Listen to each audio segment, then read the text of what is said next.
Hi, I'm Shannon Chawla with Authentic Healing. Today I wanted to chat a bit about something that I think we secretly hope for, which is that somehow certainty will bring us safety. I think that is a human desire, and it's something that most of us are hoping for. If I know this, if I know my diagnosis, if I understand this, if this is how it's going to be, if I know the end story, well, then I can feel safe.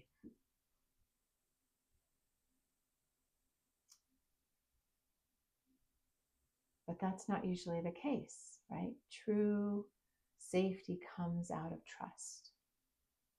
It comes out of trusting ourselves and trusting our choices, our actions, our beliefs.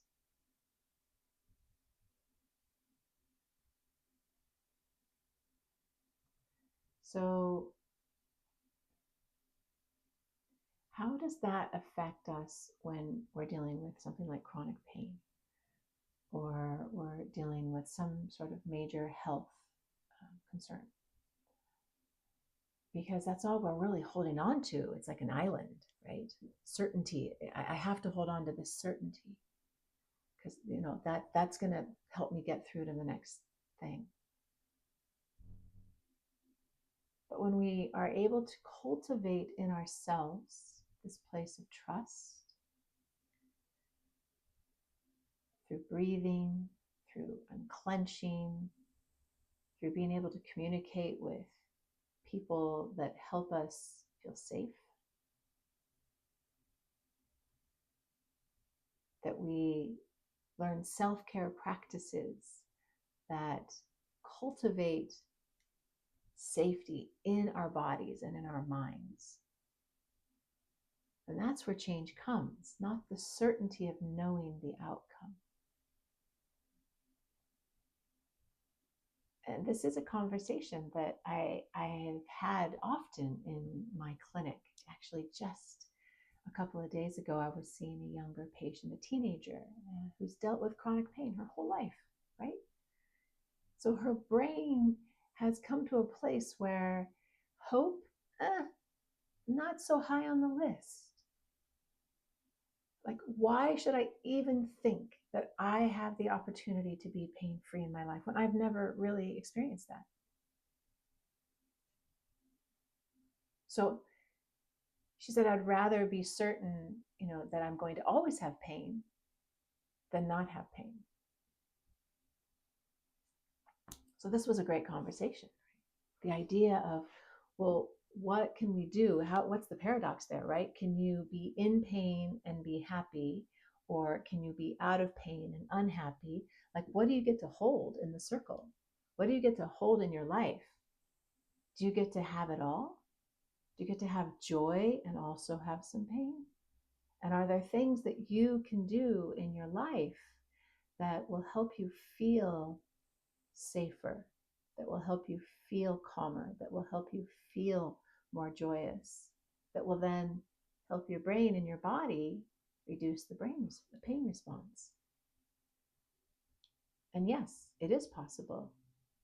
It's absolutely possible, right? I've spoken of it in other videos around the idea of this neuroplasticity. The information we give ourselves is the information that the body and the brain work from, right? But if our whole life we've only known the pain response and we've only known how to deal with it in one way, that's all that's there. But when we are able to shift a little bit around, how do I soften? How do I find joy? How do I find faith? How do I really feel better in my life? Small steps.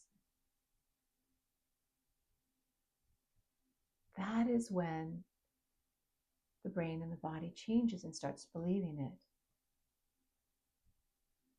So it is about cultivation. It's about skill building. It's about regular practices around what makes me feel better in my life.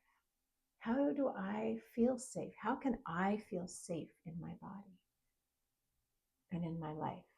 What are the things I need? And so those are great questions to ask yourself. What are the things I really need? And how can I bring those into my life? Because that means you're just going to feel better.